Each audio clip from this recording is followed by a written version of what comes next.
आप इसको सब्सक्राइब करें, अपने मित्रों को बांटें, लाइक करें, कमेंट आज करें, हम तभी आपको नेक्स्ट संख्या और बढ़िया बढ़िया पद्धति के वीडियो बारे बना में करके पढ़ेंगे। भेजी जा सकेगी। ये जब जो आप संख्या इंटरेस्ट पद्धति नहीं होती देंगे है तो ये इसमें अनेक हमको भी प्रकार इंटरेस्ट की नहीं प्रतियोगी आएगा और परीक्षाओं हम भी में, इसमें अच्छा कार्य नहीं कर जैसे पाएंगे। रेलवे, धन्यवाद। पुलिस, लेखपाल, इसमें लेखपाल की भर्ती का नोटिफिकेशन आ गया है। लेखपाल चकबंदी का 5200 पद है, उसको देखते हुए ये वीडियो मैं बना रहा हूँ। संख्या पद्धति उसमें एक महत्वपूर्ण भूमिका निभाएगा, जिससे एक या दो क्वेश्चन जरूर पूछे जाते हैं, हर परीक्षाओं में पूछे जाते हैं। मैं Geeta academic foundation and coaching Mubarakpur Azamgarh से ये वीडियो बना रहा हूँ। संख्या पद्धति, संख्या पद्धति नंबर सिस्टम क्या होता है? नंबर सिस्टम हमारे गणित का एक आधार है, जिसमें सबसे पहले हम लोग सीखेंगे धन पूर्णांक के बारे में। धन पूर्णांक क्या होता है? धन पूर्णांक, इस धन पूर्णांक को हम लोग दूसरी भाषा में प्राकृतिक संख्या भी कहते हैं। प्राकृतिक संख्या ये कहते हैं नेचुरल नंबर, जिसको यंग से दर्शाया जाता है। कहीं कहीं प्राकृत भी लिखा रहता है। प्राकृत संख्या ये है क्या? प्राकृत संख्या वे धनात्मक पूर्णांक होते हैं जो एक से प्रारंभ होकर अनंत तक जाते हैं। उन सभी संख्याओं को हम धनात्मक पूर्णांक या प्राकृतिक संख्या n कहते हैं, या प्राकृत संख्या से इसको दर्शाया जाता है। कौन? एक से शुरू होकर के अनंत तक। 1 2 3 4 5 6 7 8 10,000 20,000 50,000 etc। दूसरा हमारा आता है पूर्ण संख्या। पूर्ण संख्या, पूर्ण संख्याएं क्या होती हैं? परिभाषा वही है, वह धनात्मक पूर्णांक जो शून्य से शुरू होकर के अनंत तक जाती, जो शून्य से शुरू होकर के अनंत तक जाती हैं, उसे हम पूर्ण संख्या कहते हैं। ठीक है, आगे ऋण पूर्णांक। ऋण पूर्णांक क्या होता है? देखिएगा, ऋण पूर्णांक, ऋण पूर्णांक संख्या, इसमें क्या है कि हम निगेटिव, ऐसे पूर्णांक जो ऋणात्मक हो और माइनस अनंत तक जाते हो, जैसे -1 -2 -3 -4 डॉट डॉट डॉट माइनस अनंत तक, ऋण पूर्णांक। फिर सम संख्याएं क्या होती हैं? सम संख्याएं, इवन नंबर क्या है? वे संख्याएं जो 2 से विभाजित हो। वे संख्याएं जो 2 से विभाजित हो, विभाजित हो, उसे हम सम संख्या करते हैं। जैसे 10 में 2 से भाग करेंगे 5 बार में ये कट जाएगा, अर्थात 10 एक सम संख्या है। और सम संख्या को पहचानने का एक और तरीका है, शॉर्टकट ट्रिक मेथड। अगर किसी भी संख्या के अंत में 0 आ जाए, 2 आ जाए, 4 आ जाए, 6 आ जाए और 8 आ जाए, इन पांचों में से कोई भी किसी संख्या के अंत में आ गया है, तो आप उसे तुरंत सम संख्याएं कह सकते हैं। अब विषम संख्या,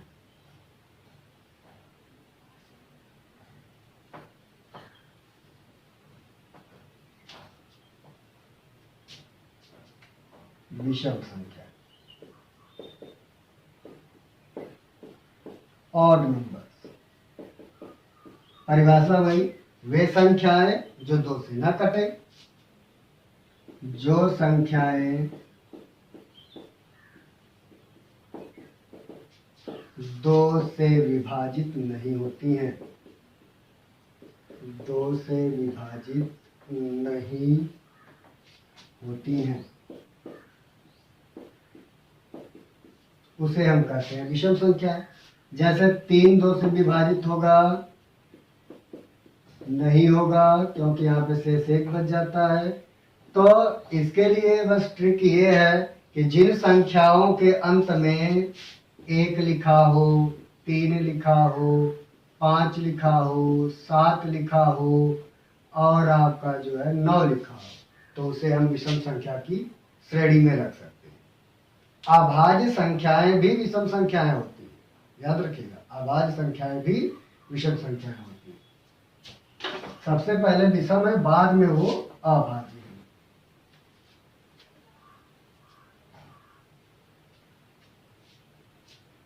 अब आ जाइए भाज्य संख्याएं। भाज्य संख्याएं क्या होते हैं? ऐसी संख्याएं जो किसी न किसी अंक से कट जाए, ऐसी संख्याएं जो किसी न किसी अंक से कट जाए, या ऐसी संख्याएं जो एक के अलावा,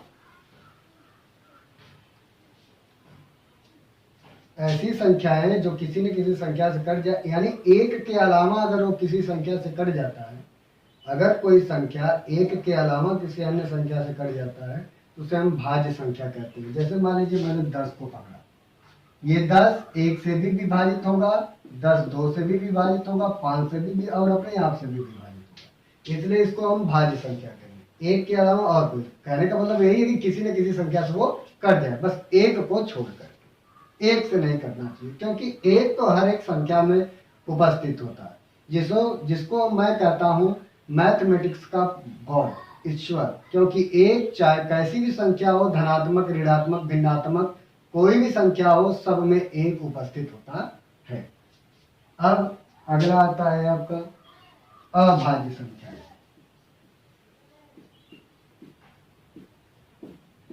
अभाज्य संख्या ये ऐसी संख्याएं होती हैं जो या तो एक से कटे या स्वयं से कटे। जो संख्याएं एक या स्वयं से कटती हैं उन संख्याओं को अभाज्य संख्या कहा जाता है। जैसे 5 ले लीजिए, 5 को काटने के लिए या तो 1 आएगा और या तो 5 आएगा। 7 ले लीजिए, या तो 1 आएगा या तो 7 आएगा। आप मान लीजिए और कोई संख्या लेना चाहते हैं, मैंने ले लिया 43 को ले लिया, या तो 1 इसको काट पाएगा या तो 43 इसको काट पाएगा, इसलिए ऐसी संख्याओं को हम लोग अभाज्य संख्याएं कहते हैं। परिभाषा छोटी है। अभाज्य संख्या ऐसी संख्याएं होती हैं जो एक से या स्वयं से कटती हैं, उन्हें हम अभाज्य संख्याएं कहते हैं। महत्वपूर्ण बात तो यहां से शुरू होती है, सह अभाज्य संख्या क्या होती है। बात तो ये है महत्वपूर्ण, सह अभाज्य संख्या, सह अभाज्य संख्या, ये अच्छा है। सह अभाज्य संख्या, इसकी परिभाषा बड़ी ही अच्छी है। कहते हैं संख्याओं का ऐसा युग्म जिनके गुणनफल, या संख्याओं का ऐसा युग्म जिनमें उभयनिष्ठ गुणनखंड सिर्फ एक मिले। संख्याओं का ऐसा युग्म आप पकड़िए, जब उनका गुणनखंड किया जाए तो दोनों संख्याओं में सिर्फ एक वन ही एक ऐसा संख्या हो, अंक हो जो कॉमन मिले, तब हम उन दोनों संख्याओं के युग्म को सह अभाज्य संख्या कहते हैं। जैसे एक मैं आपको उदाहरण दे रहा हूँ, मान लीजिए 2 और 5 है, यह एक संख्या है। 2 का जब मैं गुणनखंड करूंगा तो 2 गुणे 1 मिलेगा, 5 का गुणनखंड करूंगा तो 5 गुणे 1 मिलेगा। दोनों में कॉमन कौन मिला? 1 और 1, इसलिए हम इसे कहेंगे सह अभाज्य संख्या। इसी तरीके से आप बहुत सी बना सकते हैं। 3 और 5 ले लीजिए, तो 3 का 3 गुणे 1, 5 का 5 गुणे 1, कॉमन कौन मिला? 1 मिला, इसलिए इसको भी हम कहेंगे सह अभाज्य संख्या। यानी ऐसी संख्याएं जिनका गुणनखंड किया जाए तो दोनों के गुणनखंडों को देखने पर सिर्फ एक कॉमन मिले, एक वन। अगर एक कॉमन मिलता है और बाकी संख्याएं नहीं मिलती हैं तब हम उसको अभाज्य संख्या कह सकते हैं। अब अगला परिमेय संख्या।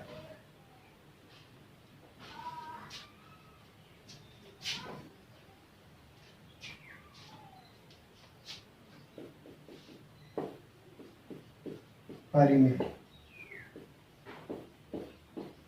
संख्या, रेशनल नंबर। परिमेय संख्या ऐसी संख्याएं होती हैं जिसको हम p बटा q के रूप में लिख सकें। जिन जिन संख्याओं को p बटा q के रूप में आप लिख लोगे तो आप उसे तुरंत कह दोगे कि ये परिमेय संख्या है, मगर एक शर्त है इसकी। शर्त ये है कि इसका हर माने कौन, q, कभी भी जीरो नहीं लिखना है आपको। शर्त यही है। अगर हर कभी भी जीरो आप नहीं लिखते हो, इस जीरो के अलावा कुछ भी यहाँ पे लिखते हो तो सदैव वे संख्याएं परिमेय संख्याएं कहलाती हैं। एक बार एक पुलिस की परीक्षा में पूछा था कि 10 परिमेय संख्या है कि नहीं, तो बहुत से बच्चे घबरा गए, ये तो p बाई q के रूप में नहीं लिखा हुआ है। तो आप इसको 10 बटा में 1 लिख सकते हो, क्योंकि ये एक हर एक संख्या के हर में छुपा होता है। अब ये p बटा q के रूप में मिल गया, अर्थात यह एक परिमेय संख्या है। परिभाषा सीधी है, जिन संख्याओं को p बटा q के रूप में हम लिख सकते हैं उन्हें हम परिमेय संख्या कहते हैं। बस शर्त इतनी है कि इसका हर कभी भी जीरो नहीं होना चाहिए। अगला अपरिमेय संख्या।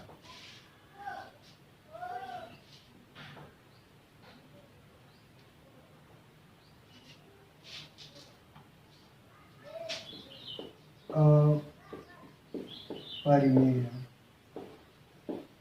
संख्या, इर्रेशनल नंबर। सीधी बात है, जिन संख्याओं को p बटा q, जिन संख्याओं को p बटा q के रूप में नहीं लिख सके, के रूप में नहीं लिखा जा सके, नहीं लिखा जा सके, उसे हम अपरिमेय संख्या कहते हैं। कौन कौन हो सकती है, जैसे करड़ी में 2, करड़ी में 3, करड़ी में 5, करड़ी में 7। इसकी एक और छोटी सी परिभाषा है, और भी आप इसमें कर सकते हो। इसकी और एक छोटी सी परिभाषा है कि जिन जिन संख्याओं का वर्गमूल शुद्धतम नहीं प्राप्त होता है उसे हम अपरिमेय संख्या कह सकते हैं। जिन जिन संख्याओं का वर्गमूल शुद्धतम नहीं प्राप्त होता है उन्हें हम अपरिमेय संख्या कह सकते हैं। संख्या पद्धति में और आगे बढ़ते हैं, और अगला है वास्तविक संख्याएं। वास्तविक संख्याएं यानी रियल नंबर्स क्या होते हैं। ये वास्तविक संख्या परिमेय और अपरिमेय दोनों संख्याओं को मिला करके बनती है। वास्तविक संख्या ऐसी संख्याएं हैं जिसमें परिमेय संख्या भी आती है और अपरिमेय संख्या भी आती है। दोनों संख्याओं का जो संग्रह हम तैयार करते हैं, एक बड़ी संख्या का जो संग्रह तैयार करते हैं उसे हम वास्तविक संख्या कहते हैं, और इसे कैपिटल R से दर्शाते हैं, क्योंकि वास्तविक की अंग्रेजी होती है रियल, REAL, इसलिए इसको कैपिटल R से दर्शाया जाता है।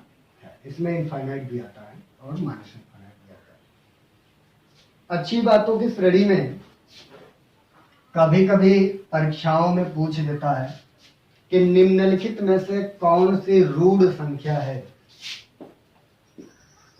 रूढ़ संख्या है। ये जो रूढ़ संख्या है, नाम तो इसका थोड़ा अजीब है, मगर ये जो रूढ़ संख्या होता है इसे अभाज्य संख्या भी बोला जाता है। इस रूढ़ संख्या को अभाज्य संख्या भी बोला जाता है। एक मजेदार टेबल बना करके आपको दिखाऊंगा। मजेदार टेबल, जैसे परिमेय संख्या होती है, परिमेय ये जो संख्या है इसके अंदर आप धनात्मक पूर्णांक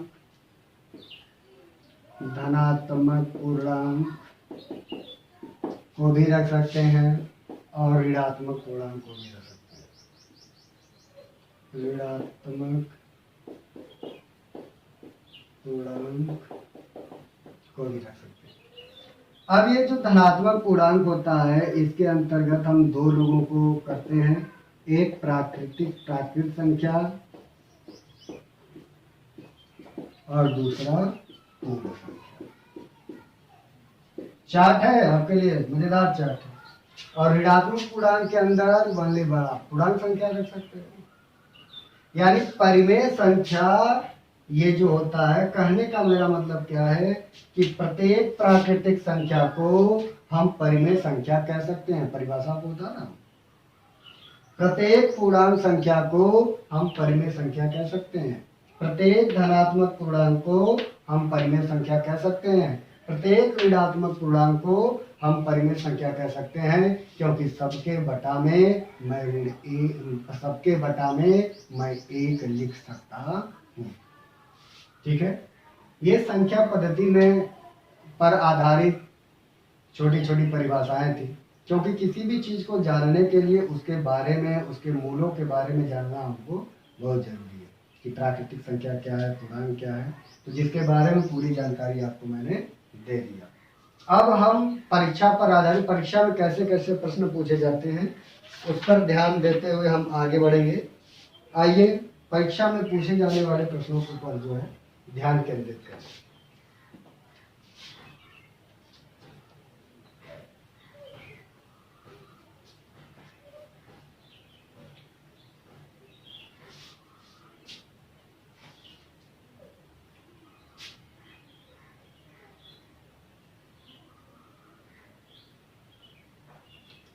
एक प्रश्न है, लिखा है 2 4 6 8 2 4 6 8 10 डॉट डॉट डॉट 4। पूछा गया कि इसका पूरा योग कितना होगा। प्राकृतिक संख्याओं के योग पर आधारित ये प्रश्न है, योग पर आधारित प्रश्न है, योग पर आधारित प्रश्न है ये। पूछा गया है कि बताइए 2 4 6 8 10 और 60 के इनका जब मैं एडिशन निकालूं, जब मैं इनको जोड़ूं तो कितना मुझको मिलेगा। सबसे पहले जब भी जोड़ ओड़ वाला कोई ऐसा सीरीज आपको मिल जाए, कोई ऐसी श्रेणी आपको मिल जाए, तो सबसे पहले काम हम लोग करेंगे इसमें कितने पद हैं ये ज्ञात करेंगे। पदों की संख्या निकालने के बाद ही आगे की क्रियाएं हम करेंगे। तो पदों की संख्या निकालने के लिए एक छोटी सी ट्रिक आपको बताता हूँ, पदों की संख्या कैसे निकाला जाता है। पदों की संख्या ट्रिक है आपके लिए। पदों की संख्या अगर आपको निकालना है, जिसको मिलियन से दर्शाते हैं, तो इसके लिए ट्रिक होती है अंतिम संख्या माइनस प्रथम संख्या, अंतिम संख्या माइनस प्रथम संख्या बटा में सार्वंतर और धन 1। सार्वंतर का मतलब होता है इन दोनों संख्याओं के बीच में अंतर कितने अंक का है। और ये याद रखिएगा, ये जो सार्वंतर होता है अगले पद में से पिछले पद को घटा करके निकालते हैं। कभी कभी विद्यार्थी क्या करते हैं कि 2 में से 4 को घटाते हैं, जो गलत है। 4 में से 2 को घटाना, 6 में से 4 को घटाना, यानी आने वाले पद में से पीछे वाले पद को घटाना। पदों की संख्या निकालने के बाद फिर हम इसका योग निकालते हैं। तो योग निकालने वाला ट्रिक देख लीजिए। योग वाला ट्रिक है आपके लिए, अंतिम पद या अंतिम संख्या प्लस प्रथम संख्या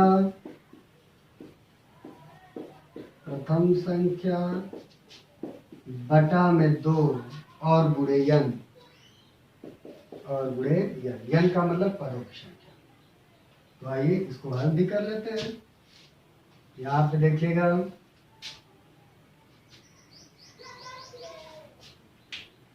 मिटा देता हूँ। आइए पदों की संख्या और इसका योग निकालें।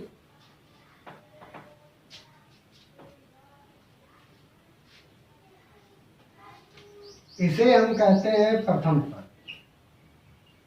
या प्रथम संख्या आप इसे कह लीजिए। ये हमारा है अंतिम संख्या, अंतिम संख्या आप इसको कह लीजिए। सार्वांतर निकालने को, सार्वांतर को हम लोग डिफरेंस डी कहते हैं और सूत्र होता है T2 माइनस T1।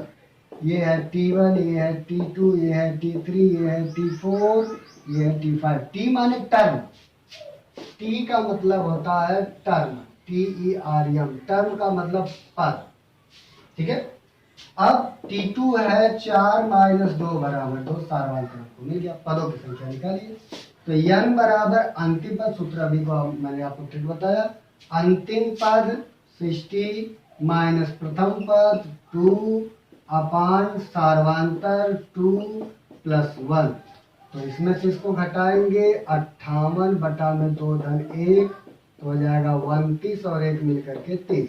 पदों की संख्या हमको मिल गई 30। अब आप योग निकाल लीजिए। तो योग के लिए फार्मूला क्या बताया गया कि अंतिम पद धन प्रथम पद। तो अंतिम पद धन प्रथम पद और गुणे यन का मतलब 30 और बटा में 2। आगे बढ़ते हैं, 2 से 30 को काटूंगा 15, जोड़ देंगे 62 गुणे 15, तो 15 दूनी 30 और 15 छका 90, 90 और 3 मिलकर के 93। 980 जो है इसका योग आपको मिल जाएगा। 930 जो है इसका आपको योग मिल जाएगा। ये है, ऐसे ऐसे बहुत से सवाल आपको मिलेंगे, आप इनको लगाइएगा और अगले वीडियो में और नई चीज़ आपको मैं सिखाऊंगा। ये ट्रिक जो आपको बताया गया उस ट्रिक को याद रखिएगा। जब भी रियल संख्याओं का, प्राकृतिक संख्याओं का आपको योग निकालना हो तो वह ट्रिक आपके लिए बहुत ही कारगर होगी और उससे आप परीक्षाओं में उस पर आधारित प्रश्नों को आसानी से लगा करके समय अपना बचा सकते हैं और जो भी निर्धारित अंक होगा उसको आप पा सकते हैं। ये वीडियो जो है ग्रुप डी और लेखपाल SSC अनेक प्रकार के प्रतियोगी परीक्षाओं को मद्देनजर बनाया जा रहा है। आज के लिए बस इतना ही, धन्यवाद।